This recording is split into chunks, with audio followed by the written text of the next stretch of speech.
오늘 말씀은 언젠가도 제가 한번 말씀을 드린 것 같은데, 제가 처음 미국에 건너올 때 정말 아무것도 없이 건너올 때, 여기 미국에 아는 사람도 없었고, 또 아무것도 제 손에는 뭐 돈도 없었고, 그럼에도 불구하고 하나님께서 기적적으로 또 유학을 갈 수 있는 그러한 비자도 내주시고 하셔가지고서 오게 됐는데, 그때 저에게 그런 일들이 일어나기 전에 주셨던 기도 가운데 확증하며 주셨던 말씀이 바로 이사야 43장 바로 1절에서 3절까지의 말씀입니다.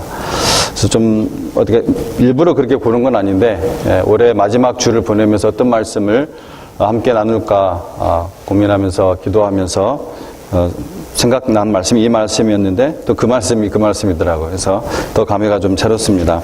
오늘 말씀의 제목은 너는 내 것이라 라는 말씀의 제목입니다. 너는 내 것이라. 하나님은 아담과 하와를 통해 온 인류를 창조하셨습니다.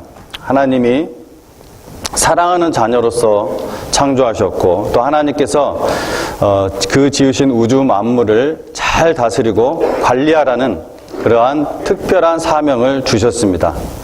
만물은 하나님께 영광과 찬송을 드리도록 하나님께서 지으신 것이기 때문에,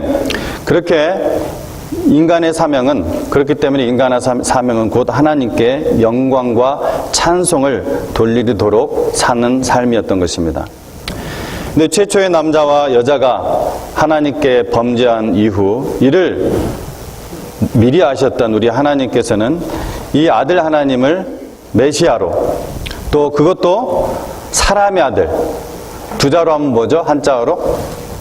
복음서에서 많이 쓰는 말, 인자. 즉 복음서에서 자주 사용되는 특별 용어, 이건 특별 용어입니다. 신학적으로도 논문이 아주 많이 나오는 용어인데요.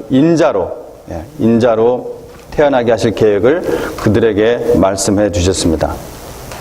그 후 믿음의 조상 의인인 아브라함을 택하셨고, 또 아브라함을 통해 이 약속의 씨앗인 이삭을 주셨고, 이삭의 아들 야곱을 통해 이스라엘 민족이 형성이 됩니다.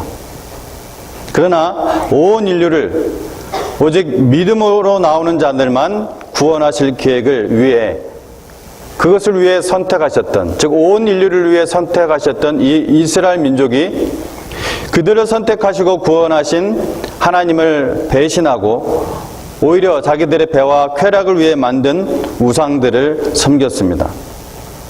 심지어 여호와 하나님을 부르기는 하는데, 그 이름을 부르기는 하는데 우상처럼 여호와 하나님을 섬기는, 하나님의 이름을 헛되이 부르는, 우상처럼 부르는 영적 음행을 저지르는 것이 그들의 삶이었습니다. 그래서 여러 차례 선지자들을 경고하신 하나님께서는, 이 선지자들을 통해 경고하신 하나님께서는 결국 진노의 칼을 여러 번 드셨죠. 그래서 그들이 이것만 있으면은 안전하고 믿고 있었던, 마치 그것마저도, 그 건물마저도 우상처럼 여기고 있었던 이 건물인 성전을 예루살렘 성과 함께 함락당하고 완전히 훼손당하게 만드셨습니다. 그리고 바벨론으로 끌려가서 무려 70년 동안 포로 생활을 하게 하십니다.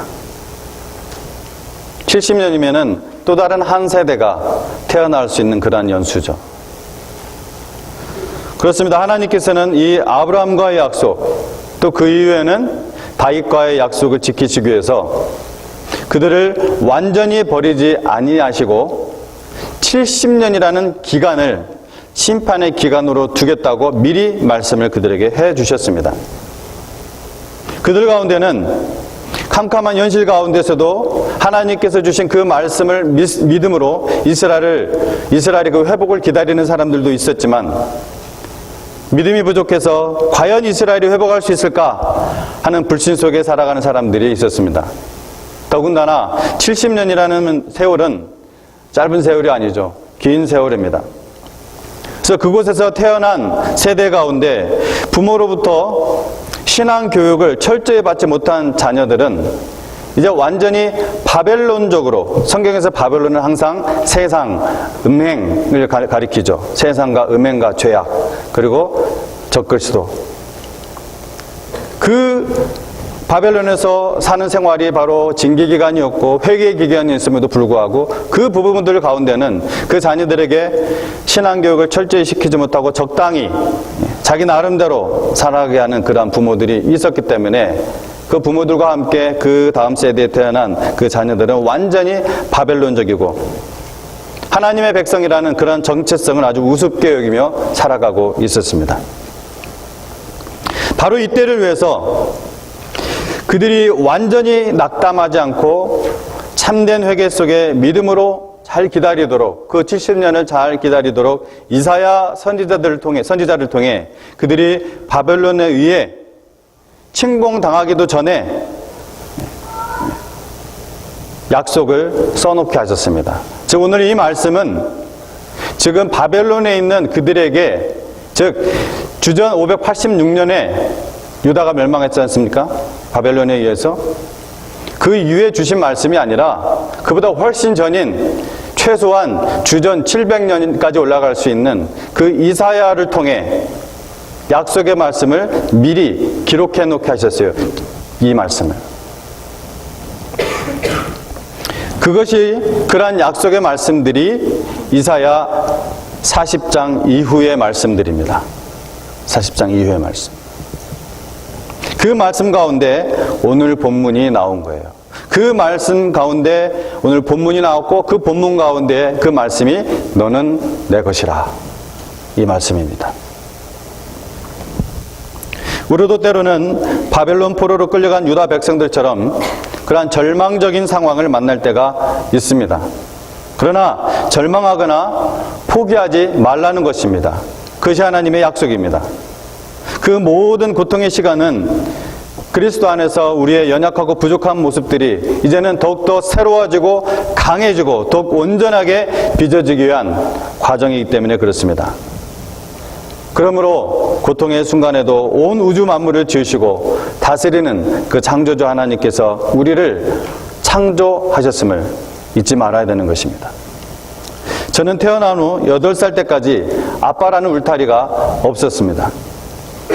그리고 8살 이후로는 아빠가 날 데리고 가서 사셨지만 이제는 엄마라는 울타리가 없어졌습니다. 하지만 교회를 다니면서 엄마보다 아빠보다 더 든든한 울타리인 예수님을 만난 후 제가 이 세상의 외톨이가 아니라 하나님께서 너무나 사랑하시는 하나님의 자녀라는 것을 깨닫게 되었습니다. 사실 여러분은 하나님의 위대한 걸작품입니다. 하나님께서 우리를 하나님의 형상대로 창조하셨기 때문입니다. 내가 잘나서가 아니라 하나님께서 우리를 택하셨기 때문입니다. 무엇이 바뀌었습니까? 나의 환경과 상황은 여전히 똑같았습니다. 하지만 내가 다른 사람이 된 것입니다.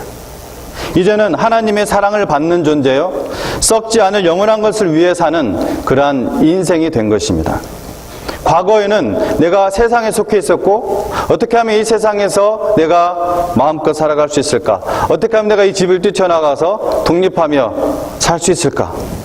세상의 영이 나를 지배했었습니다. 마귀가 저를 가지고 놀았습니다. 에베소서 2장 12절에 그때의 너희는 그리스도 밖에 있었고 이스라엘 나라 밖의 사람이라 약속의 언약들에 대하여 외인이요 세상에 소망이 없고 하나님도 없는 자이더니 그랬습니다. 그게 저뿐만이겠습니까? 여러분의 여러 가지 상황과 환경이 다르겠지만 여러분들도 전부 다 예수님을 만나기 전에는 바로 이 약속 밖의 사람들이었습니다. 전부 다 허물과 죄로 죽었던 자들이었습니다. 전부 다 방황하는 자들이었습니다. 다만 그건 모르고 계속해서 영원한 절벽을 향하여 가는 그런 인생들이었을 뿐이죠. 우리가 예수를 구주로 믿기 전에는 바로 이 주님 밖에 있었습니다. 주님과 나는 아무런 상관이 없었습니다. 하나님께서 우리에게 주신 약속은, 이 말씀은 우리와 아무 상관이 없었습니다. 지금은 어떻습니까? 창조주 하나님, 살아계시고 역사하신 하나님, 또 잠시 후에 오셔서 온 세상을 심판하시고 그때 나를 영원한 집으로 영접하실 하나님이 너는 내 것이라 이렇게 찍어주신 존재가 된 것입니다. 지금 어떠한 어려움 가운데 여러분이 있습니까? 우리가 창조주 하나님의 자녀임을 잊지 마시기 바랍니다. 우리를 만드신 하나님께서 우리의 연약함을 아시고 또 우리의 아픔을 아시고 우리의 문제를 아십니다. 그러므로 다시 일어나십시오. 내 자신이 하나님께서 만드신 미운 우리 새끼가 아니라 아름다운 백조임을 깨닫고 더 나아가 사명을 감당하는 그러한 아름다운 자로서 훨훨 날아가 보십시오. 그리고 주 안에서 날마다 새로운 역사를 창조하며 나아가시기 바랍니다. 우리를 창조하신 하나님은 많고 많은 사람들 중에서 우리를 특별히 그리스도 안에서 선택하신 하나님입니다. 너는 두려워하지 말라. 내가 너를 구속하였고 내가 너를 지명하여 불렀나니 너는 내 것이라. 여기서 구속, redemption이란 뭘 꽉 묶어놨다는 것이 아니라 어떤 뜻이라겠죠? 대가를 지불하고 무엇을 살 때 쓰는 용어입니다. 어떤 대가를 지불하고 무엇을 살 때 쓰는 용어가 구속이라는 용어입니다. 이는 구속해 주시는 자가 자신을 희생하면서 상대방을 해방시켜 주시는, 완전히 책임져 주시는 행위입니다. 이집트에서 해방시켜 주신 여호와 하나님께서 앞으로 이 바벨론에서 너희가 포로 생활을 할 텐데 그 포로 생활할 이스라엘 그 민족에게 야훼 하나님, 너희 하나님이 너를 도와주리니 두려워하지 말라. 너는 내 것이라. 이렇게 기록을 해놓은 것입니다. 그들이 완전히 절망할까봐, 그들이 완전히 낙담할까봐, 그들이 완전히 하나님을 떠날까봐. 하나님은 죄로 인해 죽을 수밖에 없던 우리를, 독생자 예수 그리스도를 십자가에서 피 흘려 죽게 하시면서까지 우리를 구속하여 하나님의 소유로 삼아 주셨습니다. 하나님께서 우리를 구속하시고 그것은 하나님의 귀한 뜻을 이루기 위함인 것입니다. 새 찬송가 419장 주 날개 및 내가 편히 쉬네, 이 노래 대부분 아실 것입니다. 이 찬양은 윌리엄 쿠싱이라는 분이 만든 그러한 찬양입니다. 이분은 어떻게 해서 아내도 잃고 또 목소리도 잃고, 그래서 이제 인생의 모든 소망을 다 잃어버려서 생명을 포기하려 할 만큼 정말 절망 가운데 있었습니다. 그러던 어느 날 하나님께서 그에게 찾아오셔서 이렇게 말씀하신 것이죠. 너는 내 것이다. 말 못하는 입술도 병든 내 몸도 모두 내 것이다.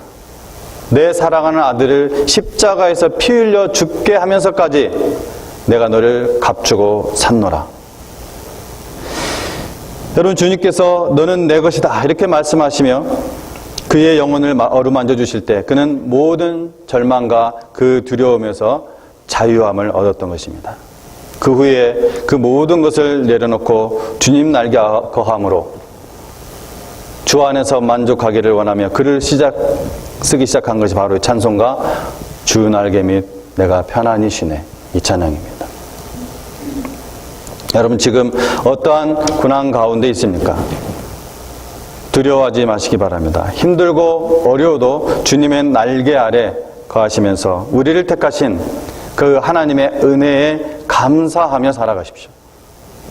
하나님께서 우리를 선택한 목적대로 하나님의 그 기쁘신 뜻을 이루며 살아갈 때 사랑의 주님이 우리와 함께 하시는 것을 여러분이 체감하실 것입니다.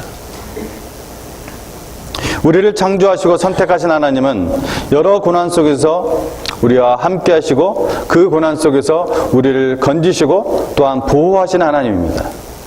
하나님께서는 이스라엘을 하나님의 소유로 삼으셨기 때문에 그들이 바벨론 그 포로에서 예루살렘으로 돌아갈 동안 어떤 불과 물을 통해 당하는 그러한 시련을 만나더라도 거기서 보호해 주시겠다고 약속을 한 것입니다. 내가 물 가운데로 지나갈 때 내가 너와 함께 할 것이라. 강을 건널 때 물이 너를 침몰하지 못할 것이며 내가 불 가운데로 지날 때 타지도 아니할 것이요 불꽃이 너를 사르지도 못하리니. 처음 미국에 건너올 때 이 말씀을 저에게 주셨을 때 저는 어떠한 역경과 어떤 두려움도 감히 나를 쓰러뜨리지 못할 것이라는 그런 확신이 들었습니다. 그리고 제가 그 이후 미국에서 20년 이상을 살면서 이 말씀은 그대로 저에게 이루어지고 있습니다. 앞으로도 이 말씀이 저를 지켜줄 것이라 저는 확신하기 때문에 하나님께서 저에게 주신 사명에 대한 그 원칙을 전혀 굽히지 않고 하나님께서 저에게 주신 그 놀라운 사명을 또한 내려놓지 않고 굳이 할 것입니다. 여러분 모두에게도 하나님께서 각자에게 이 중앙침례교회 한 또한 지체로서 부르신 그러한 사명들이 있는 줄 압니다. 사명에는 항상 고난이 따르게 되어 있습니다. 그러나 여러분 믿으시기 바랍니다. 하나님께서 여러분을 주님의 몸의 한 지체로 삼으셨다는 것은 여러분을 너는 내 것이라 불러주시는 그런 지체로 삼으셨다는 것입니다. 하나님께서는 이스라엘을 하나님의 소유로 삼으셨기 때문에 그들이 바벨론 포로에서 이제 예루살렘으로 돌아갈 동안 그때 평탄한 길이 아니죠. 그것도 거기 가서도 쉽게 다시 성벽이 세워지고 또 쉽게 성전이 세워지지 않습니다. 여러분 역사 속에서도 그리고 성경 속에서도 보는 것처럼 그들이 물과 불과 같은 그러한 시련을 만나더라도 하나님께서 거기서도 보호해 주시겠다고 약속하시는 것입니다. 물, 강, 불꽃 이 모든 것은 혹독한 시련을 상징하죠. 이스라엘 역사 속에서 이스라엘이 이집트를 탈출해서 가나안으로 가는 동안 그들은 마치 물과 불을 통과하는 듯한 그런 혹독한 시련을 만났습니다. 이집트의 그 종살이에서 벗어나자마자 홍해라는 엄청난 난관을 만났습니다. 그들의 지도자 모세를 원망하기도 했죠. 그러나 하나님께서 그 홍해를 가르사 육지처럼 건너가게 하셨습니다. 그 뒤에 새로운 지도자 여호수아가 나타났을 때 요단강이 그들을 가라막았을 때에도 하나님께서는 그 요단강을 가르사 그 물 가운데로 건너가게 하셨던 것입니다. 바벨론 포로로 잡혀간 이 다니엘의 세 친구 누구죠? 다니엘의 세 친구 예, 그거는 바벨론식 이름이고 예, 한번 다니엘 하나냐부터 저기죠. 하나냐 그죠? 그 다음에 미사엘, 아사랴. 이 다니엘의 세 친구가 풀무불에 던져졌을 때에도 하나님께서 그들을 건져주시고 보호해주셨잖아요. 영원한 가나안 땅, 천국을 향해 가는 우리 그리스도인의 여정에 있어서도 질병과 여러 가지 시험과 또한 실패와 또한 이 비방의 물과 불의 시련은 피해갈 수가 없습니다. 그러나 거센 풍랑이 일고 불꽃이 우리를 삼킬 것 같은 그러한 고난을 만날 때에도 여러분 두려워하지 마십시오. 전지전능하신 창조주 하나님 만군의 하나님께서 우리와 함께 하시는 것입니다. 다윗이 항상 사울로 인해 죽음의 위협 아래 있을 때 하나님 그를 무엇과 같이 눈동자와 같이 지켜주셨습니다. 여러분 제가 확 하려고 하면 눈을 얼른 감죠. 제일 먼저 보호하게 되는 것이 눈입니다. 하나님이 우리를 그렇게 보호하신다는 거예요. 우리를 눈동자같이 생각하시며 우리를 보호하신다는 것입니다. 모세가 죽은 후 두려워하던 여호수아도 동행하시는 그 하나님에 대한 확신 때문에 그 가나안 전쟁, 그 거인들과의 전쟁을 성공적으로 감당할 수 있었습니다. 그 하나님께서 오늘 우리에게 이렇게 말씀하시는 것입니다. 히브리서 13장 5절에 6절에 내가 결코 너희를 버리지 아니하고 너희를 떠나지 아니하리라 하셨느니라. 그러므로 우리가 담대히 말하되 주는 나를 돕는 자이시니 내가 무서워하지 아니하겠노라. 사람이 내게 어찌하리요 하노라. 제가 자연 다큐멘터리를 좋아하는데요. 뭐 동물의 왕국 이런 것 같은 거. 이 자연 다큐멘터리를 보다가 노르웨이 한 북극해에서 새끼를 등에 업은 채 차가운 얼음바다를 헤엄쳐가는 그 북극곰의 모습을 본 적이 있습니다. 아마도 어미곰이 차가운 그 얼음바다로부터 따뜻하게 보호해주거나 아니면 아직 힘이 부족해서 수영을 잘 못하는 그 새끼곰을 보호하려고 했던 것 같습니다. 우리도 견디기 힘든 얼음바다와 같은 그러한 고난을 만날 때가 있습니다. 그러나 우리는 결코 외톨이가 아닙니다. 혼자가 아닙니다. 하나님께서 우리를 업고 건너시기 때문입니다. 내가 애굽 사람에게 어떻게 행하였음과 내가 어떻게 독수리 날개로 너희를 업어 내게로 인도하였음을 너희가 보았노라. 출애굽기 19장 4절의 말씀입니다. 천지를 창조하신 하나님이 우리를 업고 날아가신다면 여러분 무엇이 두렵겠습니까? 믿으시기 바랍니다. 확신하시기 바랍니다. 하나님 우리를 보여주신다. 또한 우리 하나님은 우리를 존귀케 하시는 하나님이라고 오늘 4절 말씀에 나왔습니다. 내가 내 눈에 보배롭고 존귀하며, 내가 내 눈에 보배롭고 존귀하며, 하나님이 우리를 보호해 주실 뿐만 아니라 우리를 존귀케 하시는 하나님이라는 것이죠. 그 하나님이 아브라함의 후손 영적 이스라엘이 된, 믿음으로 아브라함의 후손이 됐죠 우리가. 그리고 영적으로 영적인 이스라엘이 되었습니다. 이방인의 온전한 수 채워질 때까지, 주님 다시 오실 그때까지 하나님은 이 주신 약속의 말씀을 똑같이 우리에게 말씀하시는 것입니다. 너는 내 것이라. 내가 내 눈에 보배롭고 존귀하며 내가 너를 사랑하였은즉. 우리는 이 하나님의 음성을 들어야 됩니다. 여러분, 마귀의 음성을 들어서는 안 됩니다. 하나님 우리를 보배롭고 존귀하게 여기셔서 바로 예수 그리스도로 말미암아 새로운 피조물이 되게 하셨습니다. 하나님 앞에서 우리가 왕같은 제사장으로 살게 하셨습니다. 그래서 우리가 왕같은 모습으로 살아가야 하는 것입니다. 옛날 생거지 같은 그러한 습관을 하나님께서 계속해서 성령을 통해 씻어나가실 때 하나님 씻어주십시오 하고 내어드리는 우리의 삶이 되어야 되는 것입니다.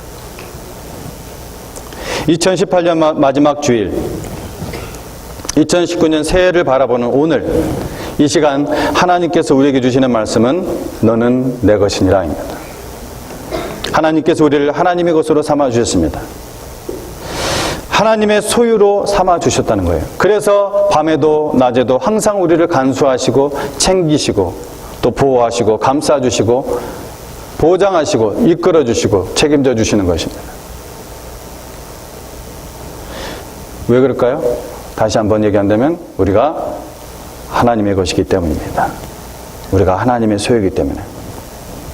하나님께서는 너는 내 것이라 하는데 그 약속만 받아놓고 나는 내 마음대로 사는 그런 인생이 되지 않기를 바랍니다. 그것은 참으로 큰 불행입니다.